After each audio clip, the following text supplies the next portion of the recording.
Halo guys, welcome to Geraksi Talk Show episode 6. Kembali lagi bersama Bung Neles, saudara pejuang pahlawan korupsi, dan saya Bung Fritz sebagai host podcast kita hari ini. Baik Bung, kan di episode kemarin kita sudah menyinggung sedikit mengenai pengertian korupsi, urgensi dari korupsi, kepercayaan publik terhadap lembaga negara seperti KPK yang sudah semakin mengurang, tergerus. Mungkin di episode kali ini kita bisa bahas ya, gimana sih kita sebagai generasi milenial, Gen Z atau generasi emas katanya bisa berkontribusi konkret dalam melawan korupsi di Indonesia. Tapi sebelumnya Bung, saya ada penasaran sedikit nih. Bung Neles nih sepertinya di CV yang dikirimkan kepada kami tercatat bahwa Bung Neles sempat mendirikan komunitas yang menjadi wadah bagi jaringan anak-anak muda anti korupsi di Indonesia Timur yang diberi nama Tapele. Kalau boleh tahu, apa motivasi dan alasan dari Bung Neles hingga terlintas di pikiran untuk mendirikan komunitas ini? Ya, terima kasih ya Bung Fritz. Jadi Tapele itu kan sebenarnya berangkat dari keresahan saya. Melihat teman-teman di lingkungan sekitar itu, terutama teman-teman di Indonesia Timur itu belum banyak yang tertarik dengan isu anti korupsi gitu. Nah, oleh karena itu, saya dengan dua orang teman lah ya, kami bersepakat untuk membuat Tapele. Nah, awalnya Tapele itu sebenarnya proyek saya dalam tugas akhir setelah wisuda Akademi Jurnalistik Lawan Korupsinya KPK. Oh, oke. Makanya proyek pertama yang dilakukan di dalam Tapele itu adalah sekolah anti korupsi online.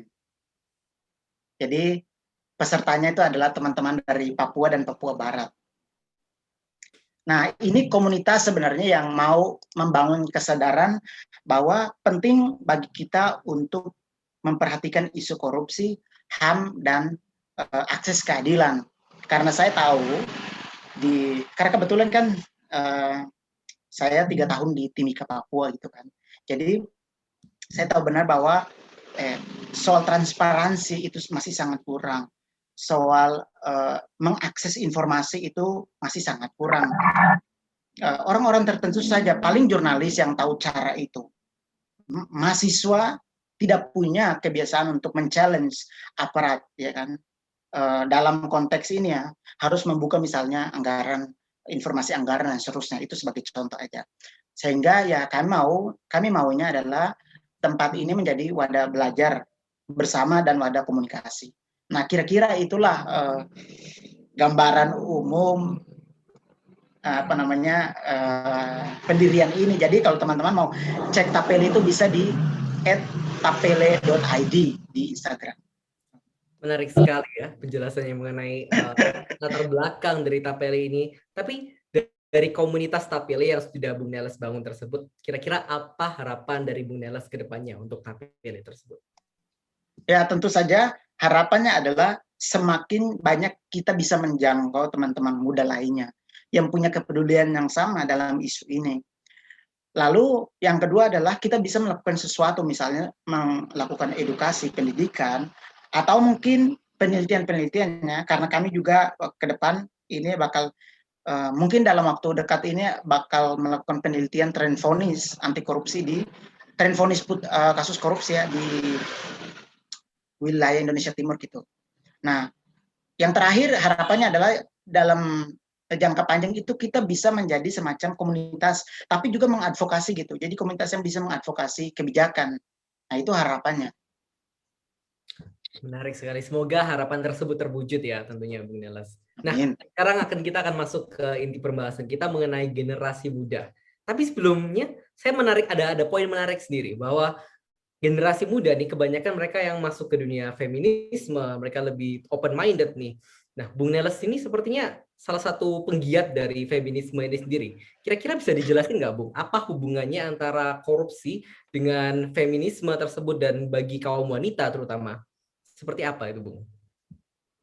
Ya, sebenarnya singkatnya adalah kalau korupsi terjadi, itu perempuan yang paling banyak merasakan dampaknya, ya kan? Kita ngambil contoh gini deh,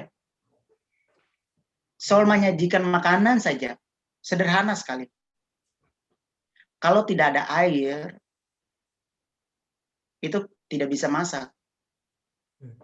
Kalau tidak ada air, wah perempuan itu kerepotan. Karena kan dari bangun tidur sampai tidur lagi itu perempuan membutuhkan air bersih. Kita laki-laki belum tentu punya kebutuhan seperti itu. Ya, ya.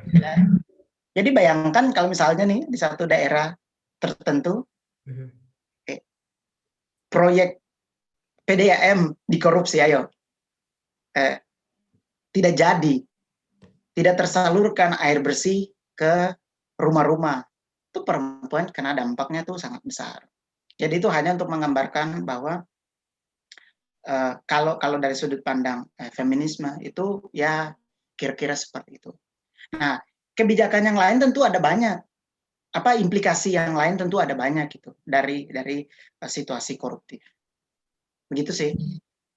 Menarik sekali. Memang sangat diskriminatif ya dampaknya dari korupsi tersebut ke kalangan wanita misalnya. Nah, kira-kira kita nih sebagai kalangan muda, menurut Bung Neles, apakah kami sebagai mahasiswa juga memiliki peran dalam pemberantasan korupsi di Indonesia? Kira-kira peran apa sih yang dapat kita mainkan sebagai mahasiswa yang masih duduk di bangku universitas? Oke. Sebelum aku jawab itu, nyambung dikit aja deh soal feminisme tadi. Silakan, Bung. Dalam kasus korupsi ini saya lihat kebanyakan trennya adalah diskriminasi terhadap perempuan ya. Iya. Jadi mulai dari soal pemberitaan paling sederhana. Saat ini tuh trennya adalah ya, beberapa waktu lalu itu trennya itu adalah gratifikasi seksual. Itu kan sangat dekat tuh sama perempuan, ya kan? Lalu pemberitaan. Kalau ada kasus di mana perempuan ada di situ, yang diulik itu bukan kasusnya, tapi perempuannya itu. Make up-nya lah, dan seterusnya. Itu kan sangat diskriminatif. Jadi dalam kasus korupsi, dalam tinjauan feminisme, wah itu kerugian besar itu. Harusnya kita tidak boleh fokus ke hal-hal tersebut. Kita fokus ke yang paling substansi adalah kasus. Karena dengan kita fokus ke yang bukan substansi, apalagi terhadap hal-hal yang melekat pada perempuan, itu kita melakukan diskriminasi. Nah itu sangat tidak bagus. Lalu sorry, ke peran mahasiswa ya. Oke, mahasiswa itu ya, kalau saya melihat ada kelebihan di sana. Punya waktu banyak, punya tenaga, punya otak, dan punya jaringan sebenarnya. Nah, bagaimana kita bisa mengelola ini semua? Kita mau menempatkan ini. Atau kita mau membawa kelebihan-kelebihan kita itu untuk melakukan sesuatu. Kan hidup itu adalah sebuah tanggung jawab kan sebenarnya. Siapa yang lebih banyak diberikan, itu dia dituntut tanggung jawab juga yang lebih. Kira-kira seperti itu. Nah, dengan edukasi yang cukup, harus juga diberikan atau disalurkan ke orang-orang lain lebih banyak juga gitu. Jangan hanya untuk kita, meskipun mungkin uang sekolah kita bayar sendiri dan seterusnya, tapi ingat lagi ya, bahwa di dalam pendidikan itu ada tanggung jawab akademik, ada tanggung jawab tridharma tadi itu.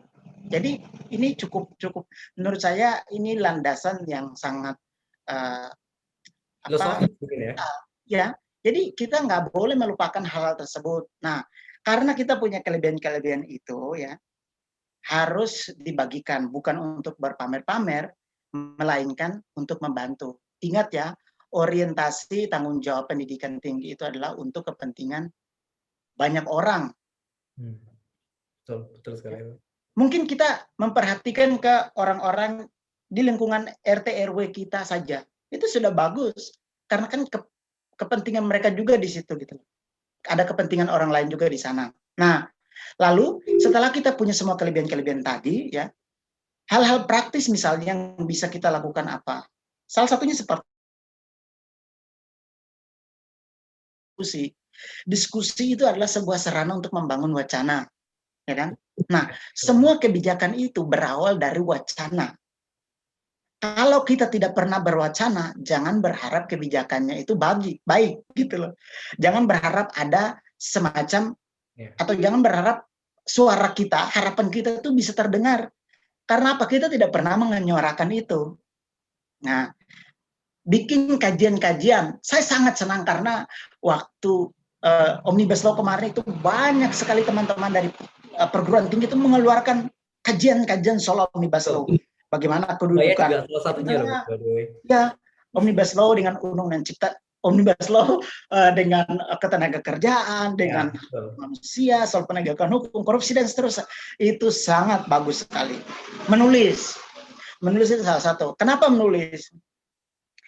Menulis itu kita menunjukkan bahwa kita berpikir, kita melalui satu proses pendalaman secara intelektualitas. Kita bisa mempertanggungjawabkan itu, sehingga ketika kita mengkritisi itu, jangan dianggap sepele.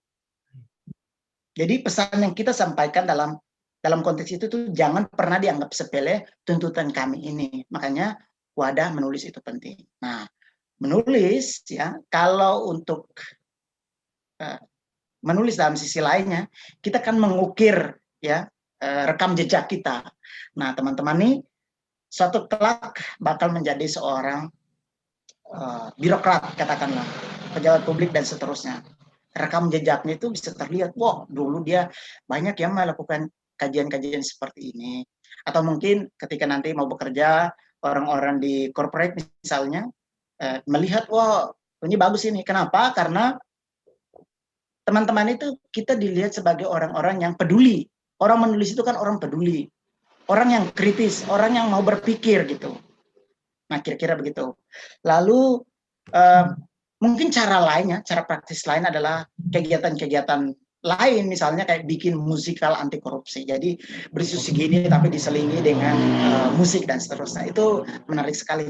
Jadi sebenarnya peran-peran itu ada banyak, cara-caranya juga ada banyak. Teman-teman sendiri yang paling tahu bagaimana mengkreasikan itu sesuai dengan mungkin saat ini seleranya milenial. Nah, disesuaikan dan seterusnya gitu.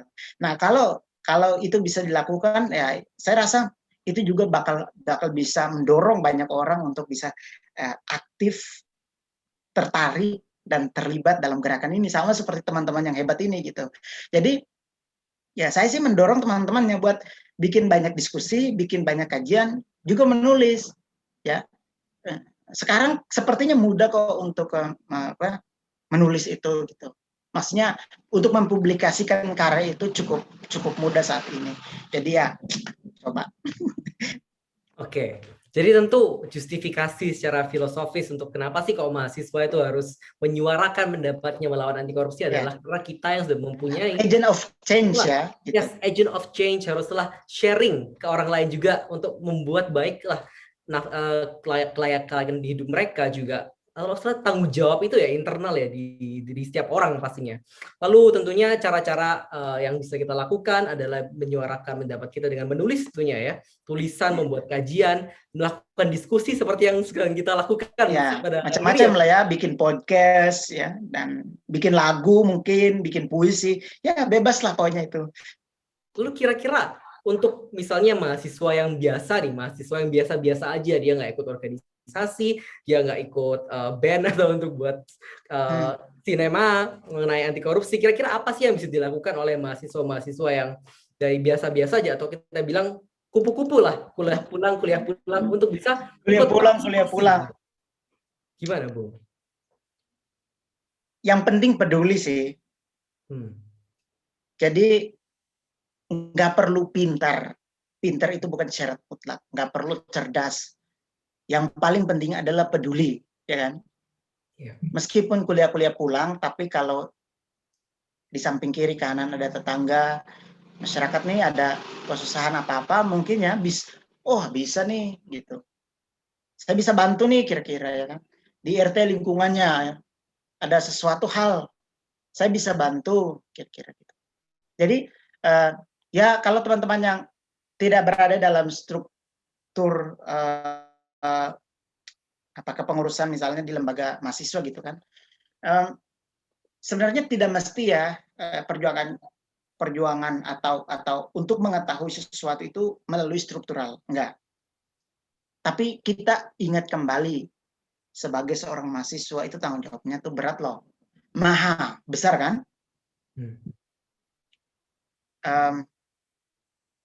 Ya intinya adalah sebenarnya mau itu kuliah pulang, mau itu sampai kuliah tidur di kampus ya kan, macam-macam, itu kita semua tetap punya tanggung jawab, dan tanggung jawab itu pada saatnya itu akan dituntut. Misalnya di masyarakat kita tuh pasti dituntut, lulusan perguruan tinggi kok nggak bisa bantu, nggak bisa gini, ya kan? Tidak mengurangi rasa hormat buat teman-teman semuanya. Ya tapi itulah gitu loh. Bahkan katakanlah di korporasi misalnya, saya kan pernah juga jadi legal corporate ya. Nah, itu kalau kita tidak pernah punya kepedulian itu, kita tidak akan punya daya saing, tidak akan dipilih juga gitu loh di dunia korporasi. Karena apa? Ketika di challenge tentang cara berpikir kritis, analytical, logical, itu tuh nggak bisa. Siapa yang mengambil kita seperti itu? Ya. Tapi ini tidak berarti bahwa saya setuju pendidikan itu basis tujuannya adalah komersialisasi ya. Saya nggak setuju itu. Cuman itu tuh harus dipersiapkan. Jadi kan fase setelah kita menimba ilmu kan habis itu bekerja ya, berkarya dalam masyarakat. Nah, bagaimana kita bisa berkarya kalau kita tidak punya persiapan apa-apa? Jadi paling tidak untuk diri sendiri dulu deh dipersiapkan aja gitu kan. Nah, kira-kira itu sih. Kira-kira pasti basis fundamental bagi mahasiswa, nggak peduli lihat apakah dia kepengurusan organisasi ataupun mahasiswa biasa, yang paling penting adalah kepedulian, gitu ya Bung Nelas? Iya. Kepedulian. Nah, berbicara mengenai aktivisme nih, Bung Nelas juga pastinya adalah seorang aktivis ya anti korupsi. Nah, mungkin bisa di-share ke kita, kira-kira suka duka bagaimana menjadi seorang aktivis anti korupsi yang vokal dalam mengkampanyekan gerakan anti korupsi di Indonesia. Adakah pengalaman yang berkesan atau mungkin pengalaman buruk yang juga bisa di-share ke kita, mungkin mempersiapkan kita juga mungkin? Apa ya?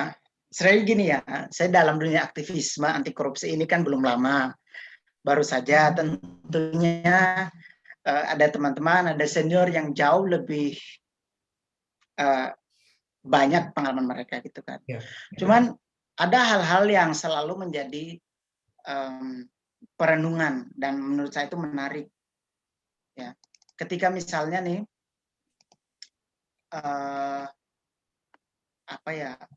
semacam ketika saya bisa merenungkan sebuah kejadian gitu. Jadi saya bisa mendapatkan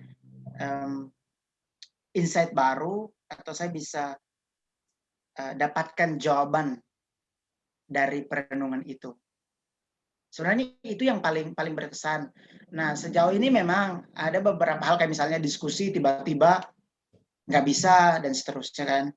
Lalu ada semacam merasa bahwa ada ancaman itu dekat gitu. Ya cuman saya menurut itu nggak terlalu berkesan ya gitu. Tapi yang selalu berkesan adalah misalnya kayak kita berada dalam situasi di mana semuanya itu dilemahkan. Contoh ya kayak kemarin Omnibus Law itu kan. Itu kan situasinya tuh pokoknya gerakan masyarakat sipil itu menjadi lemah gitu kan. Karena dilemahkan oleh negara. Nah, ketika itulah ada macam kayak perenungan-perenungan, oh ya ternyata seperti ini toh berjuang, turun ke jalan,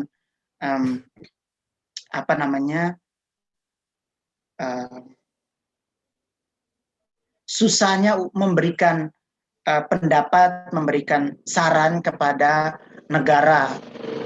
Itu ternyata sulit loh, ternyata dihambat dan seterusnya. Padahal kan secara tugas dan tanggung jawab, artinya itu ada tupoksi negara harus memfasilitasi itu semua. Ternyata sesama anak bangsa saja kita ternyata tidak bisa gitu. Jadi seterusnya. Saya kira ruang-ruang sunyi ya seperti perenungan itu selalu berkesan sih. Selebihnya mengenai hiruk pikuk selalu tidak berkesan bagi saya. Gitu. Tapi Bung Nelas, menghadapi halangan-halangan dari pemerintah tersebut? Misalnya kita udah membuat kajian, lalu pasti ada proses yang belibet dari pemerintah. Kira-kira apa sih pesan dari Bung Neles kepada mahasiswa-mahasiswa yang mereka terus aktivisme untuk berjuang menghadapi anti korupsi nih? Tapi mereka mendapat halangan-halangan tersebut. Gimana nih? Mungkin ada pesan buat bagi mereka untuk menguatkan mungkin?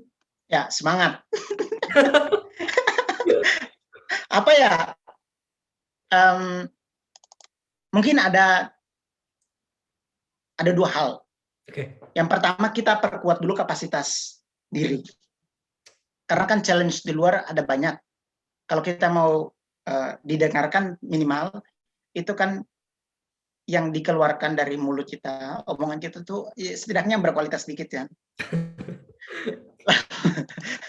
Lalu yang kedua, kita harus berjejaring. Jadi saat ini berjejaring itu menjadi sebuah kebutuhan untuk melakukan advokasi kebijakan atau peraturan. Yaitu yang harus dilakukan, mau tidak mau. Dan terakhir yang ketiga, padahal tadi saya bilang dua hal. Ketiga, saya mau mengulang lagi, peduli deh, gitu. Yang ketiga itu peduli. Sangat bagus kalau kita berpikir tentang berbisnis ini, berbisnis itu. Tapi kita juga harus peduli, ada etika berbisnis, ya kan? Jadi etika berbisnis itu harus menjadi habitus dalam konteks pergaulan kita, konteks obrolan kita juga. Karena itu sangat baik ketika kita di dalam praktik. Jadi kita tidak kayak dikit-dikit menyuap dan seterusnya kalau bicaranya soal anti korupsi ya, gitu. Nah, jadi ya kepedulian itulah yang sebenarnya menandai derajat kemanusiaan kita gitu, kemartabatan kita. Jadi ada 3 pesan mungkin ya yang diberikan dari Bung Neles kepada kalian nih yang berjuang untuk melawan korupsi. Pastinya pertama adalah tingkatkan kapasitas diri. Itu pasti paling penting ya. Lalu kedua, berjejaring. Ya kan, tingkatkan koneksi etc.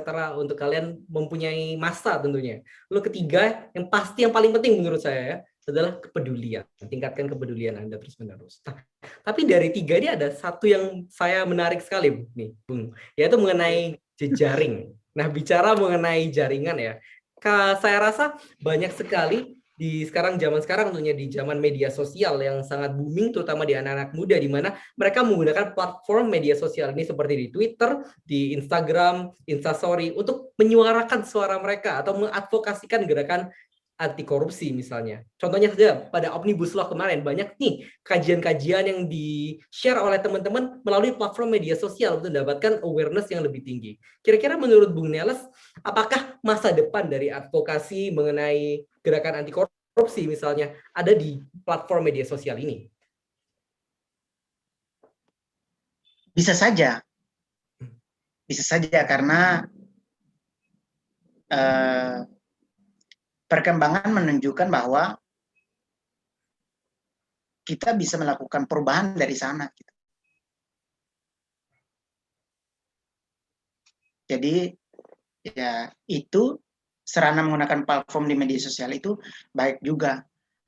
Apalagi gini ya, kita juga harus memahami bahwa dalam sisi perkembangan manusia ini kan generasi itu punya perbedaan secara karakter ya masing-masing. Jadi kalau misalnya boomers itu pasti beda dengan Gen Z, Gen Y, Gen X dan seterusnya. Nah, yang saat ini katakanlah milenial, Y, Z dan seterusnya lah, pokoknya mau dikasih abjad atau angka atau akar macam-macam terserah. Nah, itu kan kita juga memahami.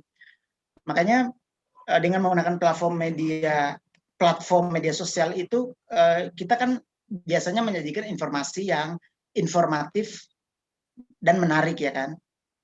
Nah, tujuannya itu untuk menarik mereka bisa tergabung ya. Karena wah ternyata seru ya kalau membaca ini, ternyata itu. Jadi pengemasan itu juga penting. Makanya um, salah satu kita bisa mendorong kebijakan itu kan bagaimana kita menarik banyak orang untuk mau bergabung. Nah, sementara orang-orang itu punya karakternya sendiri-sendiri. Kita juga harus memperhitungkan itu. Nah, dengan kita menggunakan platform media sosial ini, lalu kita memetakan bahwa yang informasi menarik seperti inilah teman-teman yang lain, yang generasi milenial ini mau bergabung. Nah, tapi ya media sosial kan sebenarnya punya keterbatasannya.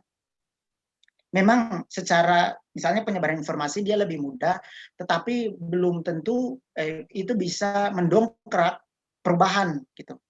Perubahan dalam artian secara langsung itu menjadi semacam kayak apa ya? Dalam pembuatan kebijakan gitu. Dan secara psikologis itu sebenarnya tidak terlalu berpengaruh. Lebih apalagi misalnya kalau pembuat kebijakan itu bukanlah orang-orang yang menganggap bahwa media sosial itu penting, suara-suara di media sosial itu penting, ya kan? Nah, jadi tetap saja masa depan itu adalah kombinasi di antara keduanya. Jadi di media sosial dan juga di gerakan secara nyata di dunia nyata.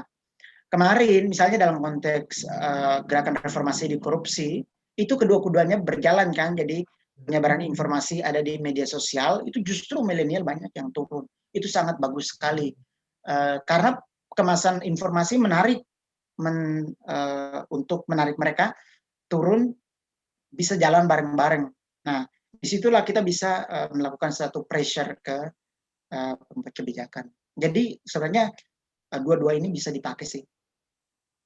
Wah, jadi mungkin kalau misalnya berdiri sendiri saja media sosial, mungkin kurang cukup ya, kurang kuat atau kurang efektif dalam menyuarakan perubahan. Tapi bila mana digabung dengan dunia digital, platform media sosial, dan yang berdiri secara langsung, menyuarakan secara langsung aspirasi tersebut dengan diskusi dan lain-lain, itu akan jauh lebih efektif mungkin dalam menyuarakan kritik atau saran kepada pemerintah. Begitu ya? Ya, dikit.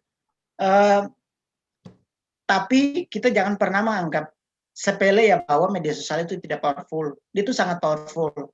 Makanya narasi di media sosial itu harus dibangun sedemikian rupa gitu. Kayak misalnya perbandingannya gini ya, ini kasus nyata ya. Jadi kan pemerintah itu punya buzzer. Nah, bagaimana kita bisa mengcounter narasi buzzer itu menjadi satu hal yang penting. Kenapa? Karena kecenderungan belakangan ini juga kebijakan itu diambil berdasarkan hitung-hitungan narasi ya kan. Jadi kalau narasinya itu adalah narasi buzzer, itu pemerintah itu bisa sangat keliru.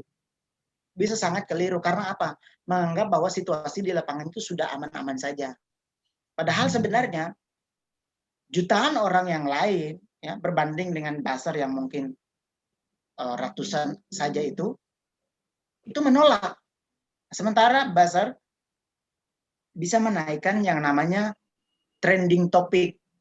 Nah, betul. Lalu dilihat, wah ya, ini ternyata kan banyak orang itu. Jadi ya itu penting sih.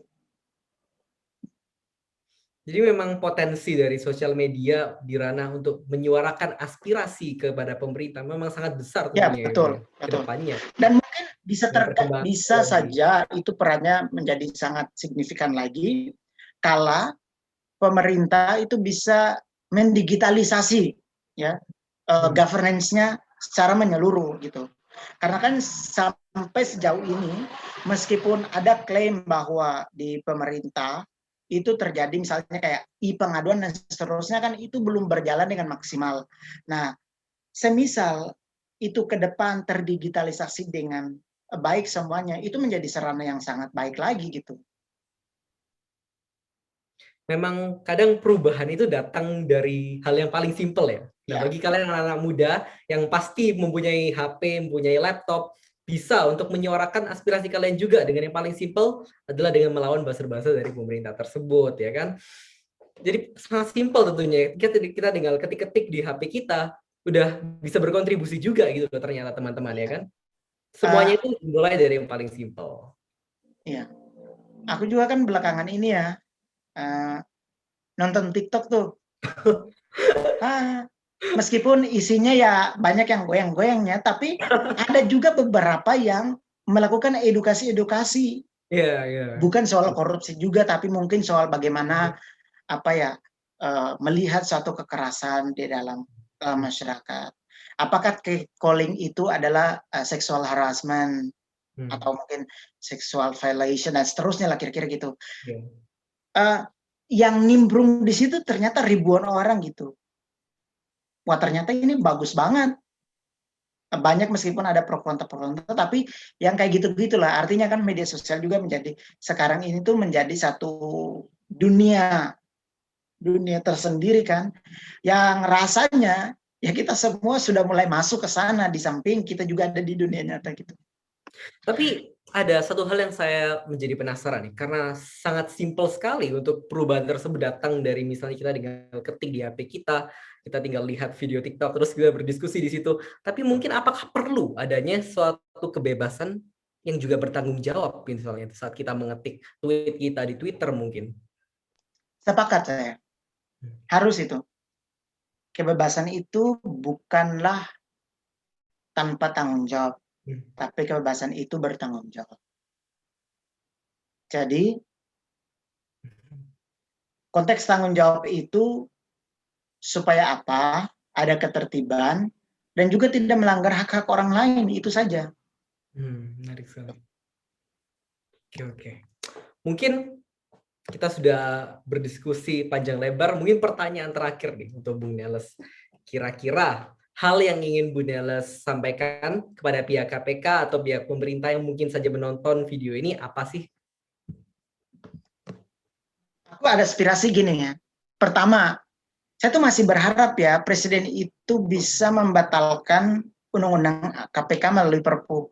Tapi rasanya itu semacam kayak bumi dan langit lah.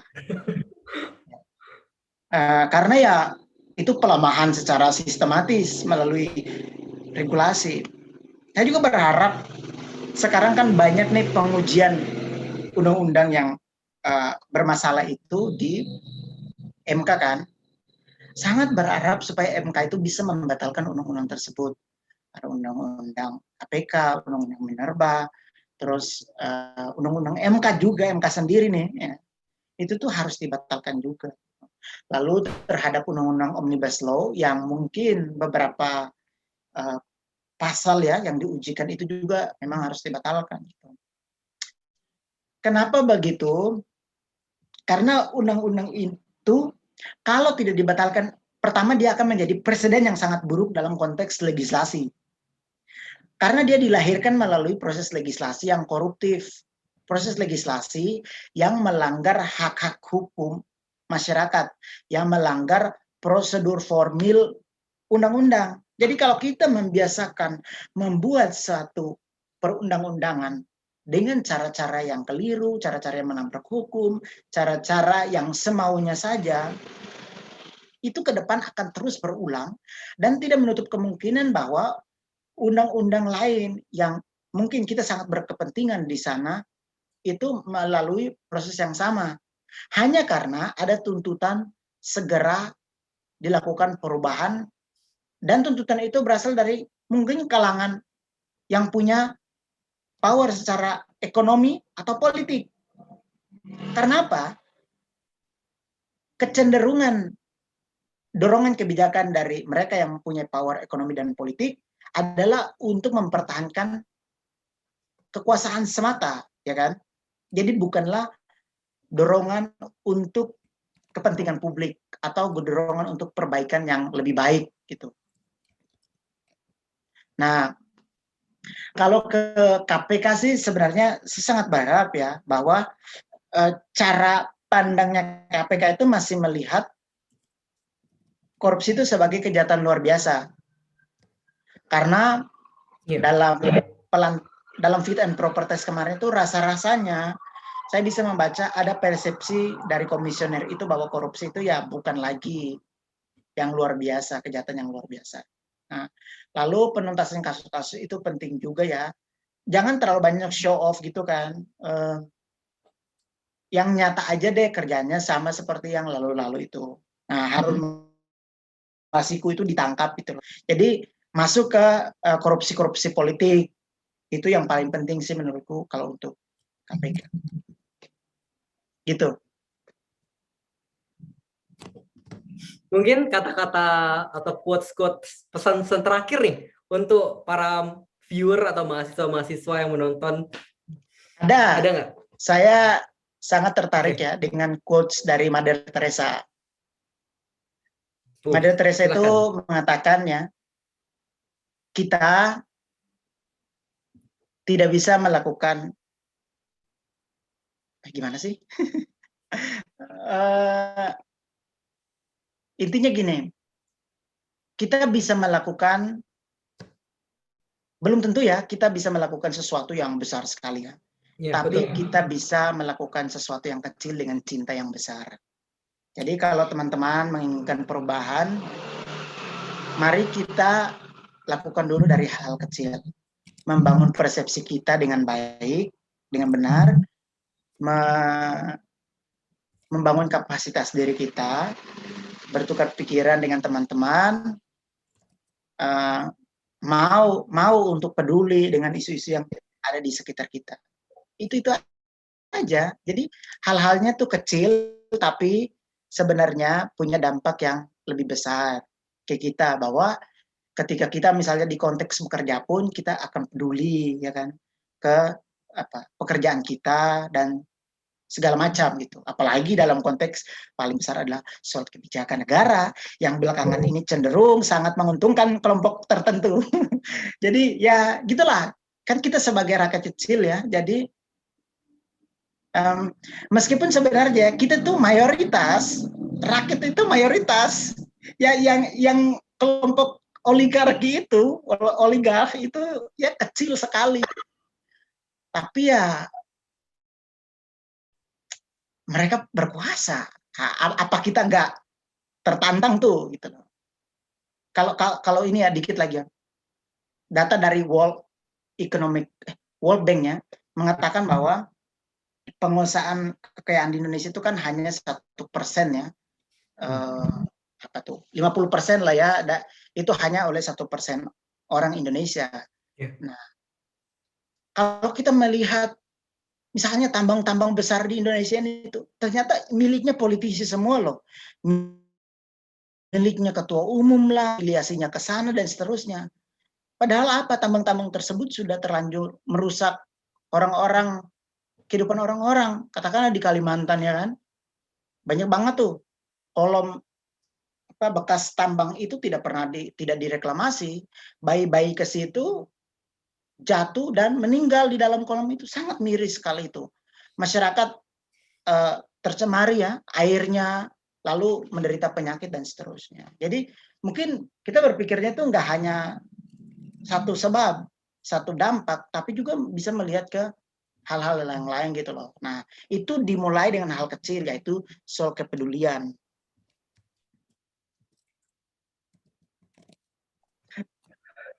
Menarik memang. Tapi yang pasti yang saya dapat adalah mulailah dari yang kecil gitu. Karena mungkin ada pantun ya, kalau kecil-kecil jadi bukit mungkin dari situ ya. Persis. Karena yang pasti kita mungkin tidak bisa membuat kebijakan di posisi kita yang sekarang, tapi yang bisa kita lakukan sekarang adalah pastinya peduli. Yep. Peduli ke permasalahan yang ada, peduli ke penderitaan yang orang lain miliki dan berusaha untuk berkontribusi juga dari situ. Menarik sekali. Terima kasih tentunya. Seru sekali pembahasan kita pada hari ini. Nggak terasa ya, Geraksi Talk Show telah sampai di penghujung acara. Sebelumnya, terima kasih banyak Bung Elas atas waktu dan kesempatannya hari ini. Sangat multidimensional pembahasannya dari tadi ya. Urgensi, kenapa sih korupsi perlu dibantas, hukuman mati bagi para koruptor, lalu sifat dari korupsi itu sendiri yang diskriminatif ke kaum-kaum wanita, dan cara generasi muda kita sendiri untuk gimana sih untuk berkontribusi melawan korupsi dari hal yang paling simpel yaitu peduli. Wah, and to close this episode, kan kemarin udah pantun nih, kalau sekarang mungkin saya mau kasih narasi anti korupsi dengan judul Nantikanlah. Boleh nggak ini? Tertarik gak, Bung? Dengar? Gimana? Saya ingin kasih narasi nih, narasi penutup nih. Judulnya Nantikanlah. Wah, asik gitu. Oke, boleh ya. Nantikanlah. Pencuri uang rakyat kelas berat, berpendidikan tinggi, tampil dengan jas berdasi, tak berempati bagi uang rakyat yang telah mereka curi. Mereka mendiskriminasi sebutan mencuri. Kalau rakyat biasa mencuri disebut pencuri. Kalau pencuri kakap berlambang demokrasi, disemat nama keren korupsi. Sudah terlalu lama mereka mengkorupsi waktu kita, tenaga kita, uang kita, dan kepercayaan kita. Wahai pencuri berdasi berlambang demokrasi, kami suara rakyat Indonesia mengumandangkan satu kata. Nantikanlah. Nantikanlah pembalasan kami atas janji rakyat yang telah kau ingkari. Nantikanlah amarah kami atas kehidupan yang telah kau korupsi. Nantikanlah hukumanmu sudah di sini. Dan nantikanlah waktumu di bui. Salam kami, Gerakan Anti Korupsi Jangan Mau Dijajah Bangsa Sendiri. Saya Fritz sebagai host kita pada hari ini dan Bung Neles sebagai narsum talk show kita. Don't forget to like and subscribe. So check it out and I'm out. See you guys.